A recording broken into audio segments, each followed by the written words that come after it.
everyone, welcome back to The Outlet Talk. I'm your host, Kayla. And I'm your co-host, June. And today we have a special guest. Hello, my name is Tabitha. Okay, so tell us a little bit about yourself. Yes, so my name is Tabitha. Once again, I am the host of Rainy Days with Tabs podcast. And the podcast was started back in 2019 when I felt God was like calling me to relate to people. Because we kind of all go through our own little things and nobody talks about it. Mm-hmm. It's like you're just going through it by yourself, or they're just telling you to get over it. Yeah. And so I was going through a difficult time, and so God was like, yeah, no, you'd be that person. And so, yeah, that's how the podcast started. I talk about, like, a whole bunch of topics, but just more so things that we all kind of deal with, and, you know, making the person feel, like, a little less alone in this big world. I like that. Thank you. I like the name, too, Rainy Days, you know. Exactly. Yeah. Thank you. My friend was like, "Oh, you should change it to sunny days," and I'm like, "But it is." Wait, but that's not the point. Yeah, I'm like, it's not funny all the time. Yeah. I get what you're trying to do. It's like I appreciate you, but like we're talking about rainy days. Because I feel like it's harder to talk about the rainy days than the sunny days. Exactly. So yeah. I know. What's that like? Can you stand the rain? You know? Yeah. I don't know, but yeah. What? I don't know that. That's a classic. It is. Okay. Yeah. All right. But let's dive into it though. Okay, so we start things off with a little icebreaker. Gotta break the ice. Gotta show people that it's not too tense in here, even though it feels tense. But okay, so my first icebreaker question is: Talk to me. What is your favorite show? Show? Yes. How about our guest go first? You know, young ladies first. You know. Of course. Go ahead.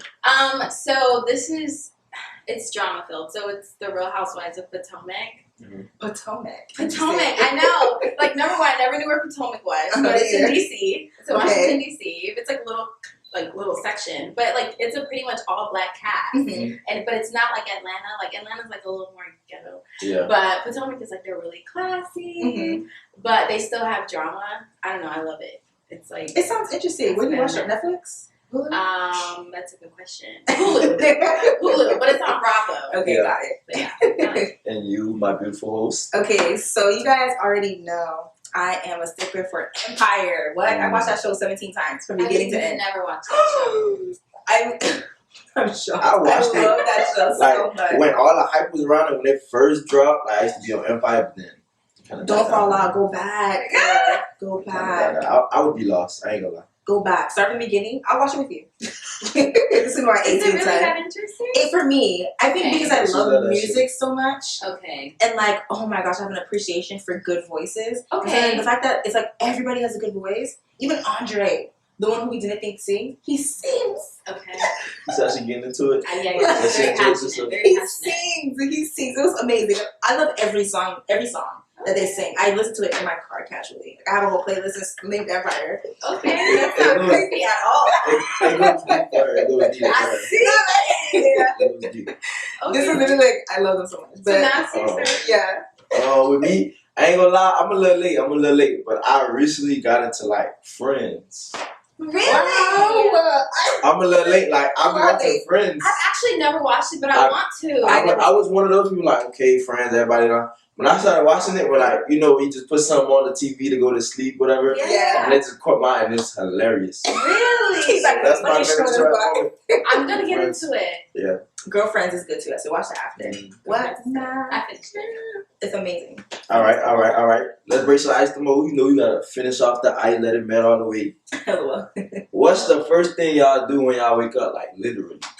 Okay, let's go first. How are we gonna start on this side? Okay, so behind the scenes, I said that I say thank you God or thank you Jesus, but I had to, retract. Uh-huh. I do wake up, right, and I sit there and I'm just like, get up, thank you God, and then I go about my day. Okay. And you? I'm not as disciplined as Kayla is. Uh-huh.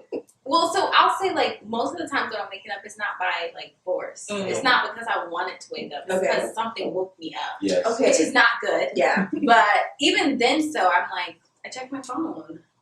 Because that's probably what woke me up. I feel like a lot of people relate to that. Yeah. I mean, I want to get to a place where I can wake up and say, thank you, Jesus. And there are days, like, there's those moments where you're like, oh, I'm so grateful, whatever. But majority of them, I'm like, what's going on. Yeah. And it's not social media particularly. No, it's just me yeah, answering just to, like phone Mhm. calls or whatever. But that is the first thing I gravitate towards. I used to do the same exact thing. I think what helped me, because I wanted to do devotion in the morning, Okay. but realistically, it just was not going to happen for me in the morning. It's better to do it at night for me. Right. Because I wake up so early, and I'm like, wake up, go to the gym. So there was really no time in between. Else I woke up earlier, and my body wasn't having that. I tried that once, and no. So I wake up, and because I know I'm pressed for time, I don't have time to check my phone at that moment. I'm like, when you get to the gym, you'll check your phone or whatever. But I used to be the first thing I do, and I would stay in bed and look at my phone. Yeah. And then now I'm just like, I get up and I just, okay, thank you God, and then just keep pushing. I'm gonna try that. That's my new level. Yeah, like just little like baby steps. You know what I'm saying? Like, and I'm sure like that's still moving God's heart, and not like a whole like. For sure. Warfare prayer straight out of bed. I agree. I agree. Just woke up. One day. Right. Exactly. With me though, I feel when I first wake up, I'm an early bird. You know, I have practice early in the morning, so I get up and just gather myself. I like sit all the way up and just stare at nothingness. It usually be dark, so that's the first thing I do in the morning before I start my day. That is nice. Yeah. Okay. Over here with mindfulness. You're doing mindfulness without even knowing. I feel like I should get up this one too. That's episode. There it is. Exactly. Thank you. Well, let's get into the video though. What's the topic of the day? Okay, guys. So it's a new year, 2023. It wouldn't be right if we didn't start off the season without reflecting on the last year. Absolutely. And I think some big themes that I want to focus on today are these 3 words. So you can go ahead and jot it down, and we can pinpoint it throughout the episode: God, knowledge, and therapy. So my first question for you guys would be, how do you feel, or what are some lessons that you feel like God intentionally had you learn, or that you learned last year? Like, what are some intentional things that you learned and that you feel like were God kind of ordained, right? I'll take off because I've been letting y'all but last year though, definitely I feel like God kind of gave me a sense of taking more seriously. I feel like I've gotten in me and my friends, we talk about it, we're gonna lock in, and that meaning we're gonna start taking the path to being where we want to be seriously. Stop focusing on the small things, going out, having the fun.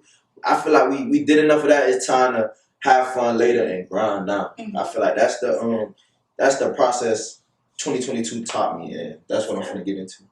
I like that. I think it's important to definitely acknowledge that pivot, right, in your life, where you're able to make the decision to say, yeah, I had my fun, but I can have even more fun later if I just get disciplined now. Absolutely. I think that's awesome. That's really awesome. I think I like that because discipline is a really big word. Yes. So I can say that is what God has taught me. Mm-hmm. Not that I acquired any throughout the year, but I learned that I need it. Exactly. Because I realized how undisciplined I was. And you don't realize how undisciplined you are, even just in the littlest of things. And so I would say that, and also that he's reliable. Mm-hmm. I think I learned that God was reliable.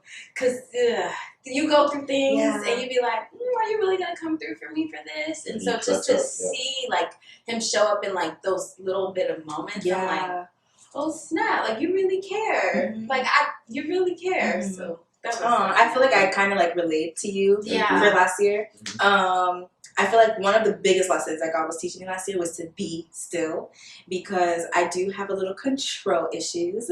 I like to, make everything nice. I have a tad bit OCD. I'm that person who's type A personality that wants everything to be perfect. Yeah. And I feel like, I got to a sense where I felt I got this, I'm doing great. And then, but that was the problem. I got this. Mm-hmm. I felt I was fueled off of me getting things done, and me and my life and all this, and God was just humble yourself. It's not about you.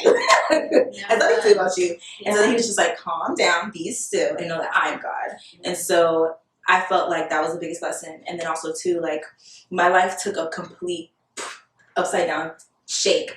And for me, it was the biggest thing, right? And like when I explained to the people, it may not have been a big thing for them, but it was a big thing for me. And I prayed about it, and God came through, and I was like, oh my gosh, like you said, like you're reliable. You care about this small thing. Like what this was, I felt like my world shattered, and he was just like, I got you. Picked all the pieces, and it was hard. It was one of the toughest years of my life, 2022. Mm-hmm. One of the toughest years of my life. Yeah. And it targeted different areas. Whereas I can say like 2019 was another tough year in my life too, mm-hmm. but that targeted something else. That I feel like that targeted like my childhood wounds, and I feel like this year targeted self-esteem, like targeted my core, like who I built myself to be, like around, like who I believed myself to be. And so God was just like, calm down. Yeah. You know, you're my child at the end of the day, so it doesn't matter what you think of yourself. Respect yourself because I created you. Yeah. Right? And so it was just beautiful. Like I feel like that's what this journey will do to you. You know, this journey we call life, I feel like it'll humble you a little bit, you feel me? And that's okay. It's okay to be humble, to understand that just like how you up, you can also be down just as quick, you feel me? And I feel like that's a good experience to have. It's going to help you out later on. I love that, because what I heard from it's okay to be humble is also that it's okay to be weak. Mm-hmm. And it's okay to have those moments of weakness and need support. Mm-hmm. You know, you feel like you got to be strong all the time. Exactly. It's like there's times when you just can't. Like it's out of your control. You just got to roll with the punches. Yeah. Like that. And then knowing that like you're really not in control. No. Like as much as you think like all of this is a facade, it's just to help our ego, but we're really not in control for real. And God's just like like the whole thing is like over it. Like so it was definitely humbling for sure. But overall I think like I can say at the end, right, at the beginning of the 2022 I was like didn't see the good in it, but then at the end I'm like, you know what? I guess I am thankful that I kind of went through that, right? Yeah. It's hard to get to that place. But that's like at the end of, I guess, every year, I try to get to a point where I'm like, would I change anything? And I want to say no. It's hard to say no because you want to change things. You're like, if this year could have gone without this, or this year could have gone without that. But it's like, I think it's important to get to a point where you're like, no, I would have done it the same way because of the intangible thing that you gained from this year. One of the things that I said on my podcast last year that I can relate to this is just that sometimes you just need to look at things. Give yourself a chance and time to look at it 2020.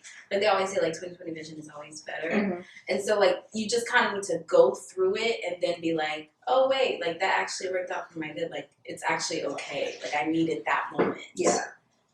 Yeah.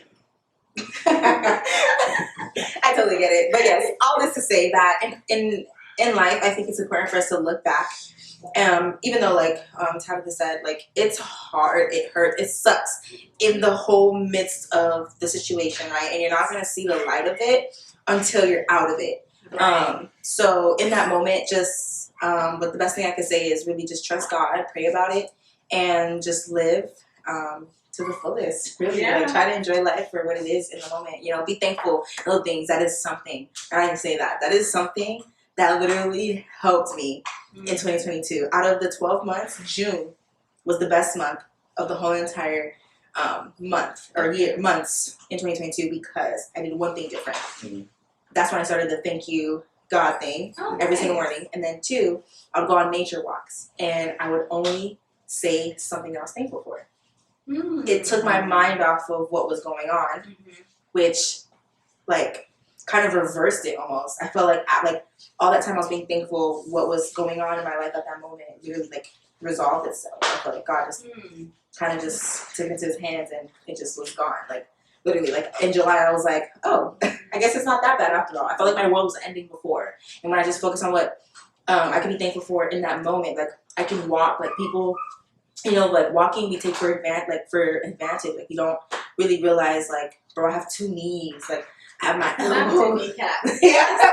I got 2. I could shoulder shrug. Like that's deep. I feel like those moments in life they really take you there to where you realize like someone may have it worse than you. Mm-hmm. You feel me? Like I feel like everybody feel like once they going through a certain thing that the world is gonna end for them, but it's always a circumstance where someone has it worse. Like for instance, like me, my mother passed away. Everyone looks at me, oh, I'm so sorry for you. there's other people, both their parents are gone. Mm-hmm. Those people, or they've been given away at birth. Like someone has it worse than me. So I have to take in perspective. I can't use this as a crutch to get around. Like, so I feel like every situation you go through, like, just look at it. Just look at the good sometimes. Even if it's so hard to look at the good, just look at the good. Because when you get through it, bro, you're going to learn so much about yourself, of how strong you really is. And I feel like that's going to be major in the long run. Mm-hmm. You said something. You said, like, that they... I mean, we usually say, like, oh, like, someone may be going through something. And it's like, no, they are. Yeah. You know, like, someone is going through something difficult. And I think... like, you just don't realize, like, that the bad teaches you the lessons that the good would never. Mm-hmm. Absolutely. You know? I like, like, sorry to cut you off no, or you're anything, good. but the good sometimes make us comfortable. You know? Mm-hmm. I feel like when we in a good place in life, we like, I feel like we get so comfortable and we lose our hunger to be what we want to be, like, because we're in a good place. I feel like it's not wrong. You know, you've worked hard. Now I'm in a good place. Let me breathe a little bit. But I feel like the job is never done. You feel me? Mm-hmm. I feel like there's always room for growth. There's always room for improvement. There's always room to help others. Yeah. So I feel like in certain situations, you just gotta get out your comfort zone for it. Yeah. I like that. I like what you said. You're like, the bad teaches us things that the good could never. And that's so true. Yeah, I quote that, man. Yeah, I know. So my name on it. I would said it here first. Like, pay attention to that because it's so true. Like, we go through, like, when life is, like, great, we aren't learning anything Mm-hmm. unless you're really seeking knowledge, right? Mm-hmm. Which brings me to our next, like, point and theme for this episode.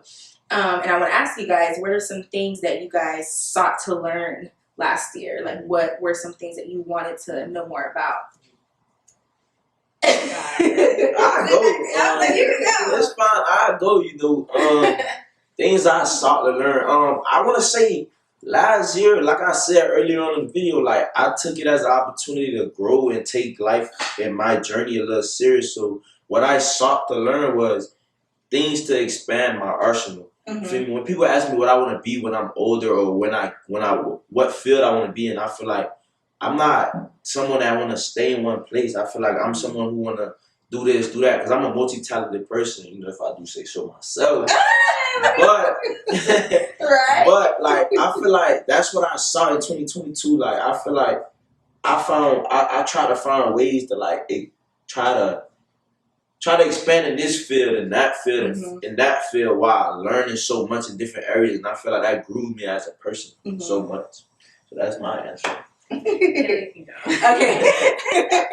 One thing that I sought to learn in 2022 was how to be vulnerable and the power behind vulnerability.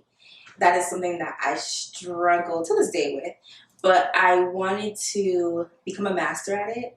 But still being able to apply the boundaries needed when I, like, had people that I was talking to, or, like, I was engaging in a conversation. You know, like, just because you're vulnerable doesn't mean that you allow people to step all over you. It just means that you put up the proper boundaries so that people respect you and that they don't hurt you, essentially. And honestly, I think on a scale of 1 to 10, I think I'm at, like, a 5 at how to be vulnerable. I think back then I would have never, like, talked about my emotions or how I felt. I would just, you know, like, bypass it. Whereas, like, this year, I know exactly what hurt me. I know exactly how I felt. I know exactly why it hurt me. I was pinpointed back to what the event was that caused me to have this feeling, and it was hard. Even my therapist was just like, okay, like, we're going into vulnerability because you need to work on that. And that was just her constant thing that she would text me. We're working on vulnerability. And the crazy thing is, I thought that I was being vulnerable because I had a therapist. She was like, no. She would just, I feel like she was just your comfort zone. Exactly. So like, this was, I first of all, the whole intention of therapy is to talk. Yeah. So I kind of used that as, like, a shield in a way. It's like, yeah, I'm talking. I'm being vulnerable in this moment. Yeah, totally. She said, no, actually. Because you talk about this and you're not vulnerable there. You talk about this. Do any of these people know how you feel? Right. No. I think that's... Do you know how you feel? No, that's so good that you actually, like, reminded me what it is that I saw.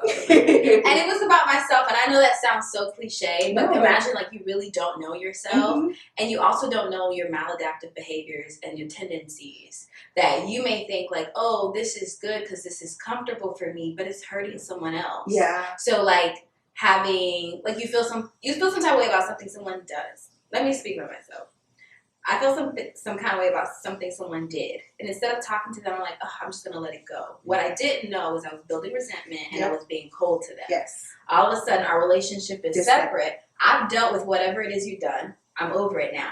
But now I got to go back to you. And you're like, you never even told me. And it was just so bad. So bad. Yeah. So bad. So it was really nice to just learn, like, yo, I'm a messed up person. And that's okay, but I want to fix it. Yeah. I want to be better. I got to respond to both of y'all, though. Yeah. Over here, I feel like we get caught up in, like, being angry internally and trying to show everyone around us that, oh, we're okay, da-da-da-da, but we're not communicating. We expect the person that did something wrong to automatically know it was wrong. Right. To them, it may be like, that's normal, that's what they grew up around, blah, blah, but to you, you've never seen that before, that's weird, you never want a part of that, and we resent inside, and I feel like we just, with little stuff like that, we just gotta communicate, like, bro, I don't like what you did, I'm not gonna, like, stop talking to you because of it, but, like, fix it, because that's not, I'm not on that. Like, I feel like it's that simple, but it's not, a sense. It's not. I understand it's not. But you see how I just said it? Like, it could be. It could be that. It could be. That's what I'm trying to say here. And over here, with the vulnerability stuff, I feel like I'm at a place, let me speak about myself first. I'm at a place where people around me would think people who don't know me but look from afar would think I'm nonchalant or I don't talk about my feelings. But I'm so vulnerable. Like, when people do something to me, I wouldn't say I hate or feel any. I could be around people who did me, but I've grown and matured enough to know how to move around people who've done stuff to me. So in a place where vulnerability is, you don't want to get hurt again, people who've done stuff to you, don't look at them as, oh, you did me wrong, da-da-da. Look at it as, that person may would have thrown something what they going through onto you. Not saying not to take that into perspective where it's like, oh, you feel me? You still did me wrong. I'm gonna let that go because I'm gonna hurt myself at the end of the day because that person gonna still go on their day, they gonna still go. You over here hurting, mad at this person that don't know you're mad at them. So look at it as a place where I'm gonna move different because I know what you're capable of, but I'm not finna every time I get around you let you affect me. Yeah. So that's being vulnerable in a sense, being understand that other people going through stuff that reflects off what they're going through. If y'all get what I'm trying to say, like, they may be going through the worst thing on the planet, so they throw it on everybody else, and then they don't really, like, I don't know if, like, they don't know that they're affecting you. And you're going to realize who you can be vulnerable with. Yeah. Because you can't be vulnerable with everyone, but you do want to allow yourself to be open to those people, especially if they're going to be willing to be there for you. You don't want to close the whole world off. And I think my issue is that I give people one chance, right? Like, you have one. I'll pretend like you have one chance because, and then I think there's two problems. I give people one chance, and then I expect everyone to be like me.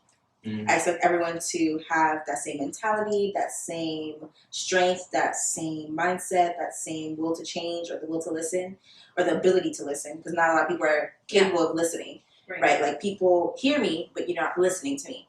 And there's a difference. And when people say, I hear you. I know you hear me. You're not listening. Because listening is to properly listen to someone is when you're listening to them talk and your mind is not talking as well and finding what to say, rebuttal, or say something back. You're just allowing what they're saying to sink in. And you're taking the moment to, instead of reacting, you're going to take a moment to pause and then respond to what they say. Rather than just going back and forth with them or cutting them off while they're talking. You're not listening to what they're saying. And most of the time when we're, like, hearing people, we take everything they say out of proportion, out of context. And that's how arguments start, miscommunication starts. Because people say, oh yeah, it's all about communication, communicate with me. But comprehension is just as important as communication. I was about to say that's really important. You need to communicate, but that other person needs to understand what you're saying. Absolutely. That's real. And I took a class before I finished FIU.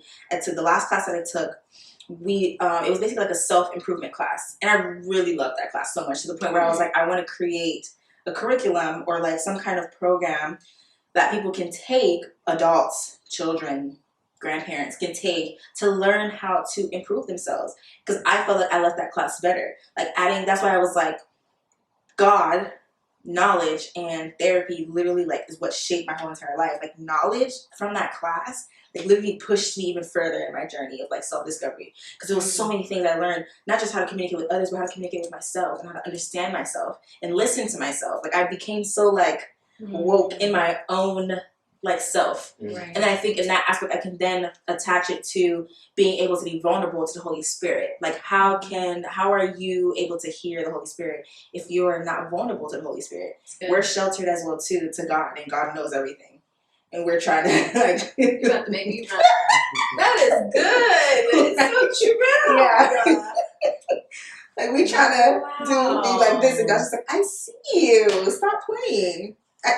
All right, play if you want to. We're saying that, I feel like we gotta look at things from other people's perspective of us. Mm-hmm. You feel me? I feel like we can't see ourselves from other people's point of view. Mm-hmm. So we would think, oh, I'm fine. Mm-hmm. I'm doing great. Da da da da.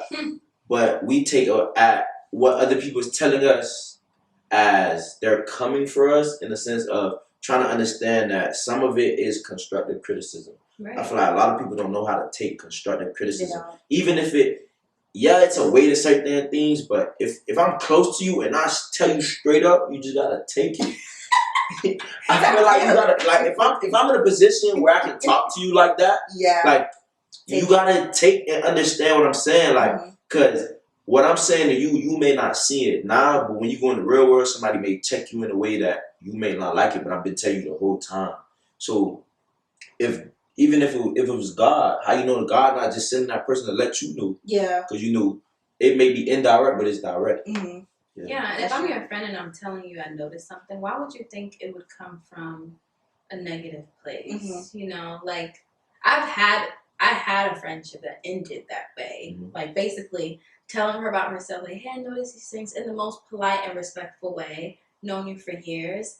And it was taken like, oh, I don't know why you see it that way. And I'm like, well, I apologize I apologize if I offended you. Mm-hmm. Oh no, you meant what you said. It wasn't. You did, but it was real. But I wasn't trying to, like, I don't know, trying to help you. Yeah, like what I think bothers me about that, you have to know people's heart towards you.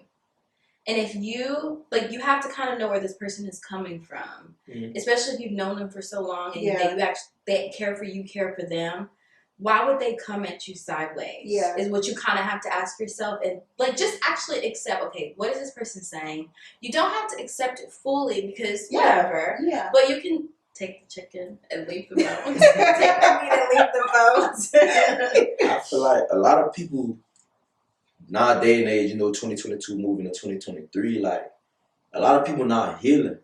So when people not healing, they come a lot of, everybody got trust issues, but is it really trust issues, bro? I feel like you just in a place where you've been hurt, and it's like, oh, no one's gonna hurt me ever again. Like, I feel like we just gotta understand not everyone is out to get us, bro. Yeah. Like, some people may really truly trying to see the best in you. And I understand in the play, I like to look at things from both perspectives in life, you feel me? Some people, they move like that, yeah, they've been hurt, like, people don't want to feel that way again. But I feel like you gotta look at it like, oh my God. I'm sorry.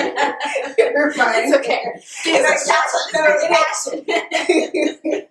Yeah, people like really be hurt sometimes, and that they don't allow themselves to like look at they feel like people are coming for them, and in a sense that when. It's okay. I get what you're saying. We totally understand what you're saying. Uh-huh. It's like they don't see the full picture. Yeah.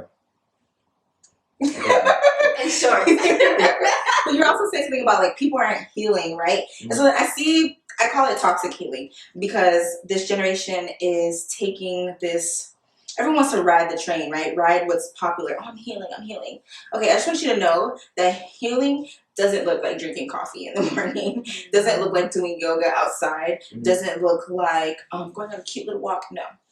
Healing looks like crying every single day because it hurts. You're facing your dark side. You're facing your demons, and you're literally like coming to terms with what either happened to you, what you experienced, what didn't happen, what did happen. Like, you are literally in a position to face everything that's going against you in your life right now. Yeah. And we are walking kids trapped in a big old body. That's literally it. Like, we are, and I listened to a podcast that said this, so true. It was like, you are the age of which your most traumatic event happened to you. So your brain stops developing when you go through something traumatic. So your emotional capacity is what is at which the trauma that you've experienced. And I can relate to that because for me, I'm like, wow, it makes sense why I'm the way that I am, because, or like why I think or process things the way that I am, because first of all, I feel like my most traumatic things were like when I was younger. So my ability to process emotions was very immature. And so then now that I'm older and I became aware of it and I'm working on it, it was hard. Yeah. And to literally sit, like, my therapist would be crying and I'm not crying. It's a problem. It's like, and she's like, you're saying things that are heavy and that have so much pain around it, but there's no tears coming out of your eyes. And so she would be like, we have to work on that. And so I had a breakthrough last year, thank God, like around July-ish. And I finally had like a, when you let like a sob. And she was just like, it's okay. You're fine. You're going to be okay. So I feel like all this to say, right? It's just, healing is not beautiful, guys. So I really want you guys to stop thinking that it's what these, I know it's trending and it's like, you're creating content for people, but it's misleading and it's misguiding, because people like me who go into the healing process thinking it's going to be like Starbucks, happy rainbows, and a leprechaun at the end, didn't have that experience at all.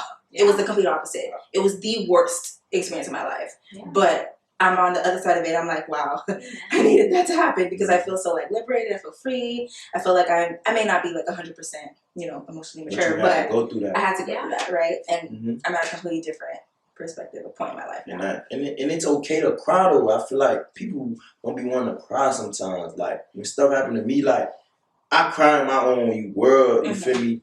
But I still cry, you feel me? And I feel like it's okay to be vulnerable. With the whole healing thing, I feel like with all the knowledge I've been seeking in 2022, a quote I heard was like, if you don't heal the wounds that you've been through or you have, you're going to bleed on other people who ain't do nothing to you. So I feel like you got to heal, bro. And it's not easy. I'm saying you got to heal like it's so simple, but I understand it's not that simple. So you feel me?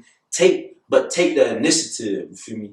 Take the want to go heal instead of jumping in the next, toxic friendship or toxic relationship. And if you don't heal, bro, you just going to keep going through the same cycle of not trusting people, thinking people out to get you, thinking people don't have the best interest for you at heart. Like, sometimes, you feel me, people do genuinely love you, but you can't be loved because you're not able to love yourself. Yeah, it's good. I was going to say healing does look like peeling, like opening a wound and then messing with it and then letting it heal and then messing with it again. Like, it's not a linear process. It's like up and down, down. And you actually won't get off of it until you've dealt with it. Yeah, literally. Until attention has been brought to that wound. Yeah. I can't remember what, I had made something. I was like,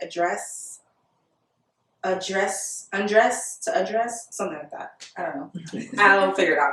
Yeah. But all this to say, this will lead us into our next topic, therapy, right? I don't know, have you guys been to therapy? I'm like a therapy, like walking billboard, like, go to therapy 2023. Like, that's me. But have you guys ever been to therapy? No? Yes. You've been. So I was actually like that in the beginning. Well, when I first started my podcast, I was a walking therapy before too, because it changed my life. Yeah. Changed my life. It was absolutely the best decision I had ever made. At the time, I was like really depressed. I had just moved back to Miami, so I was moving back home. Like, imagine a college student.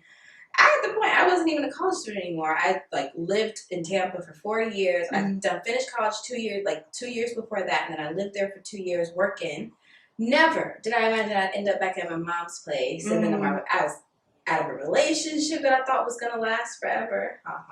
And so I was depressed. I feel like I only came down with my degree, no job, and I wanted another degree. You know, and so I was down in the trenches. And therapy, I feel like God and therapy saved my life. It gave me an opportunity to deal with the things that got me so hurt in the first place. Yeah. And like, why didn't I want to go back home? Like, I had to like dig deep. It was a lot to unpack. Like, why did I get in that relationship when I knew it was no good for me? Yeah. So yeah. Sometimes not healing will literally be you see a house taking flames and you walk right into it. If you do not heal, that is what you're doing daily to yourself, and it's actually very scary. You don't know it. And you don't. You're not aware at all. Let me put it in different. Let me flip the perspective. I feel like not healing is having a house that's in flames and blindly walking someone into it with you. Yeah, that too. I feel like when you don't heal, like you're bringing everybody. You mate. Like, you're going to bring somebody thinking that it's all good and right, and you just bleed on it. You just, But going to the therapy thing, I have a whole different view of it from you guys. Because both of y'all have been to therapy. I've never been to therapy. And what are you waiting on? What's going on? I feel like somewhere I got to humble myself with is I feel like I'm okay in a sense. You know, I may not be from the outside looking in, but internally I feel like I'm good. I've had one real traumatic thing happened to me in my life was losing a parent, and I feel like I've gone through that myself by realizing people have it worse. So yes, y'all been to therapy, so y'all may feel like, you know, our minds are like, no, literally. You feel me? So y'all may look at it like, it's deeper than that. But because you said something like, because I don't want you to invalidate yourself, right? Because yes, people have it worse than you, but you still had it bad. That's what I'm saying. You know what I'm saying? Like, it's okay to say that, like, you went through something. I'm at a place where I'm so good at talking to people and helping others and stuff like that.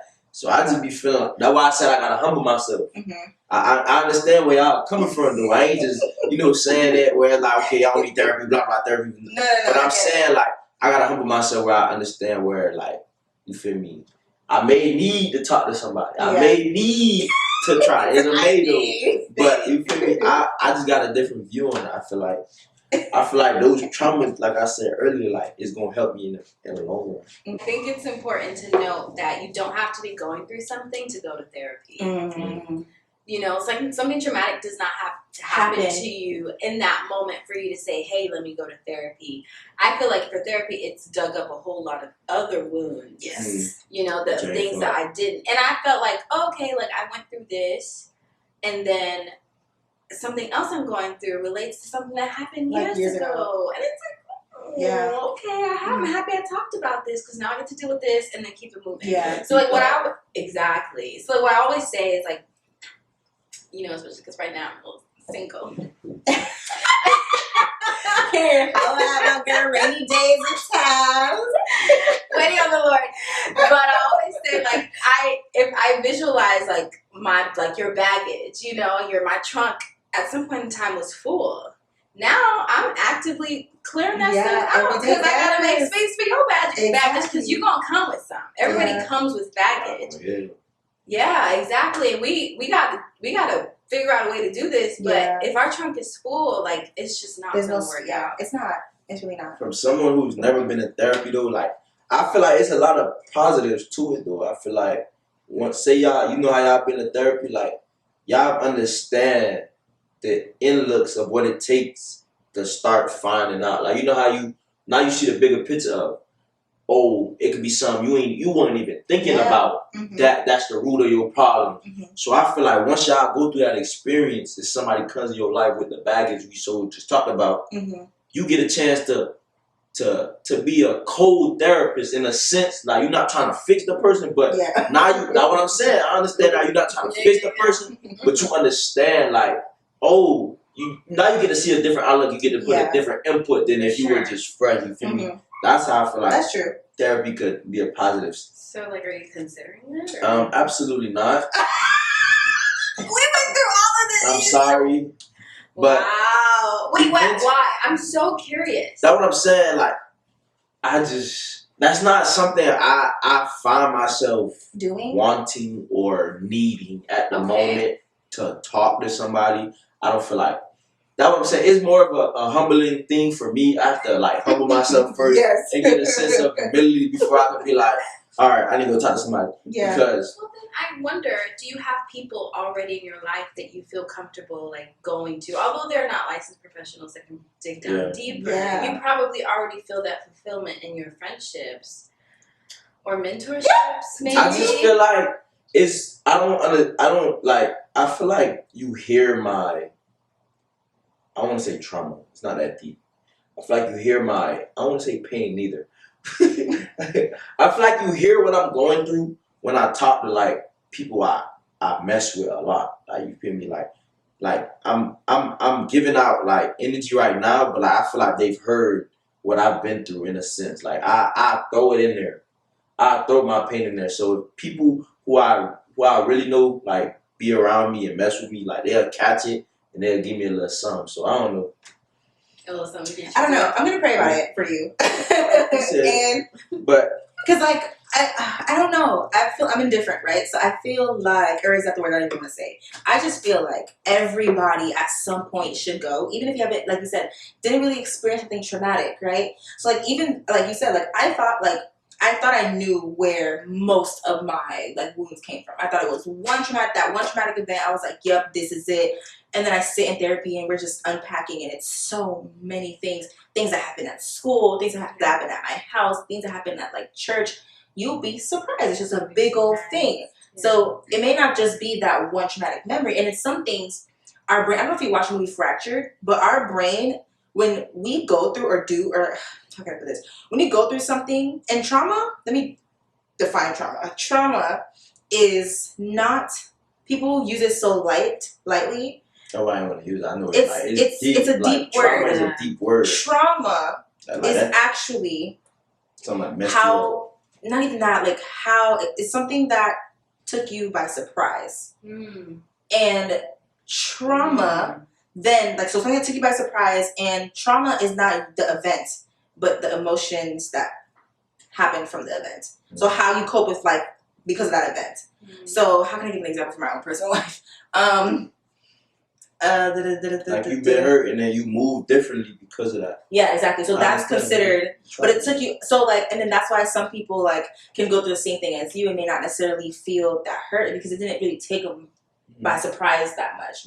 And so they're able to just recoup and just keep it pushing. Whereas for you, it rocked your world. Like you feel like the rug was ripped from under your feet. Yeah. And so then it's a whole chain effect. Yeah. And then you'll be surprised. Like, it affects your emotions. It affects how you talk to people. It affects how you greet people and allow people in. It affects everything. Little things. You'll be surprised. Like, it's crazy. But I just feel like, honestly, like you say that now, right? But like maybe fast forward later. What if like you're given an ultimatum from like the girlfriend that you think is the one, and she's like, yeah, we can get married, or like I'm gonna marry you, but you have to go to therapy. I'm not closed off to therapy, but why you was talking, like the thing that came to me is there's different forms of therapy. Like I feel like people don't necessarily have to sit in front of someone else to speak.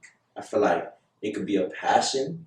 I understand the difference between putting yourself in something to subdue the pain and this thing actually making you feel better, and like, you feel me? So I feel like it's different. Maybe it's meditation for some people. Maybe it's me.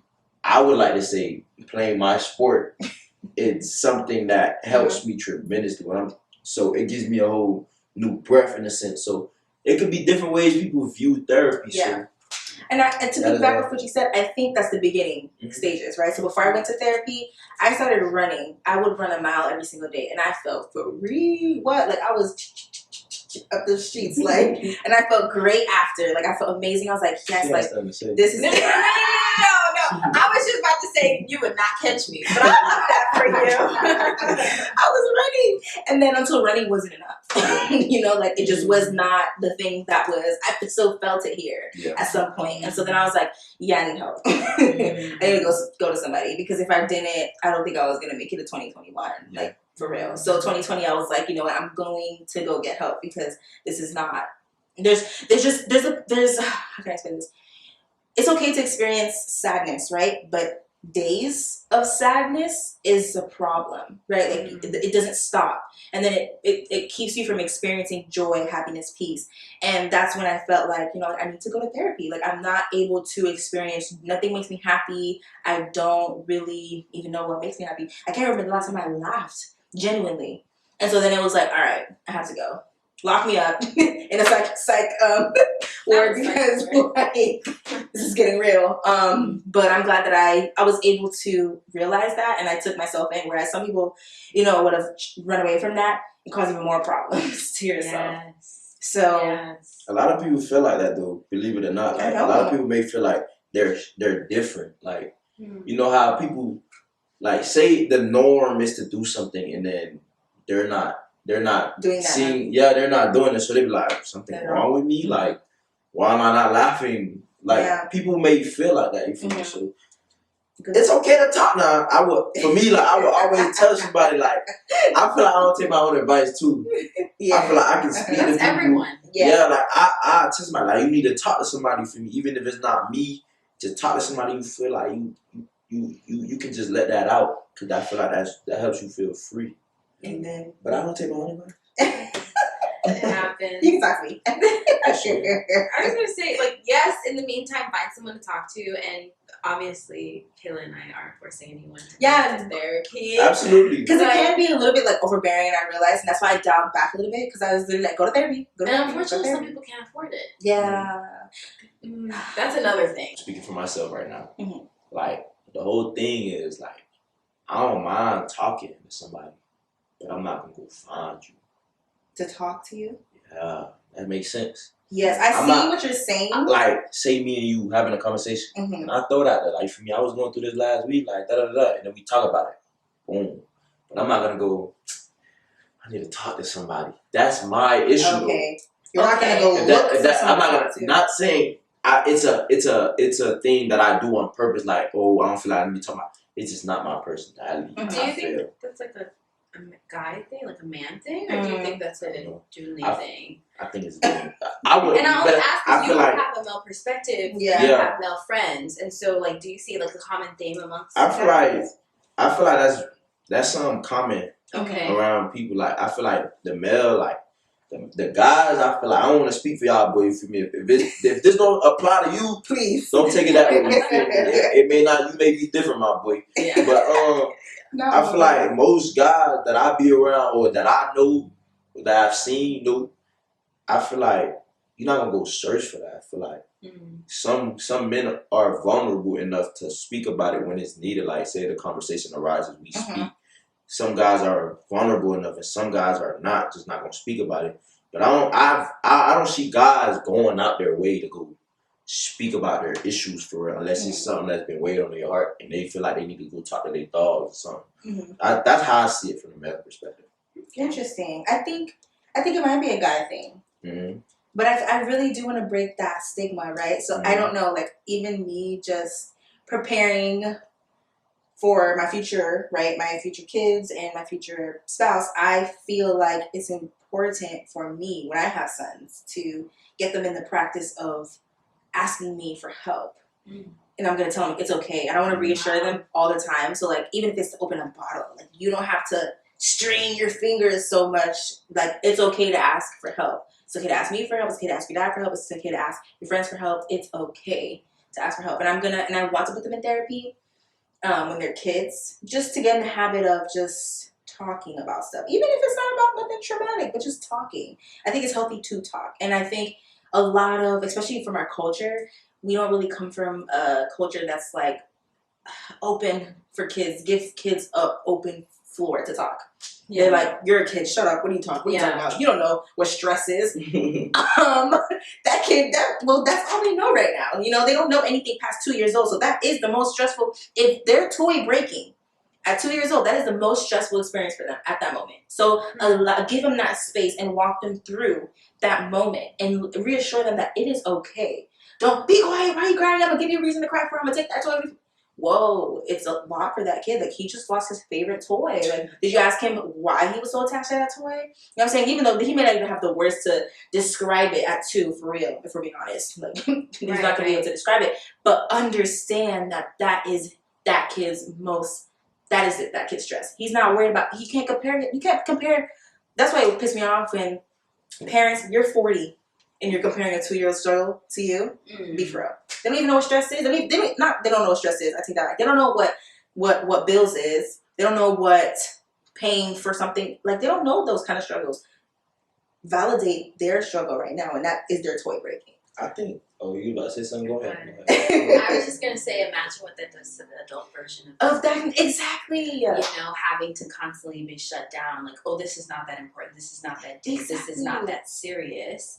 And so they grow up just bottling all of this stuff, and they say to themselves, "This is not that serious. It's not that deep." Until it just overflows, and they go crazy on someone. God forbid, should have school, and you don't know why, and you didn't do nothing to them, but it's because they've been shushed. They've been shushed their whole lives. There's a perspective to things like that, in a sense. Like, I understand where y'all coming from. For me, you don't want to shut down a kid as well, but sometimes, from my eyes, I feel like you gotta let a kid feel that little pain.